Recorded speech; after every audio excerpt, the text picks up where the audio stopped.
Indian troops, in their fresh act of state terrorism, martyred two Kashmiri youth in a fake encounter in the Baramulla district. The troops killed the youth in a fake encounter during a violent cordon and search operation in the Sarjivan Udinala area of the district. The troops deployed in the area claimed it an Operation Tikka.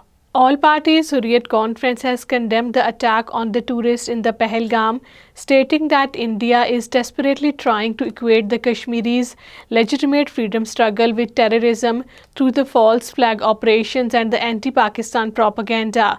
All parties Hurriyat Conference Azad Kashmir chapter has termed the attack on the tourists in the Pahalgam a despicable act to defame the Kashmiris' legitimate struggle for freedom.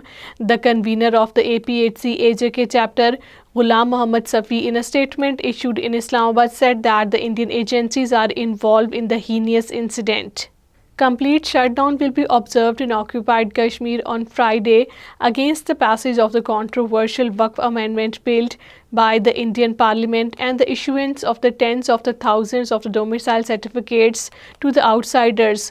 Eyewitnesses believe that the Pahalgam attack is a false flag operation orchestrated to further the BJP's broader agenda of the land grabbing and the settling outsiders in the territory. The eyewitnesses questions how the attackers was possible amid the presence of tens of thousands of the Indian army in the territory. Meanwhile, the observers have pointed out that the attack was staged to divert attention from the growing protests against the Waqf Act.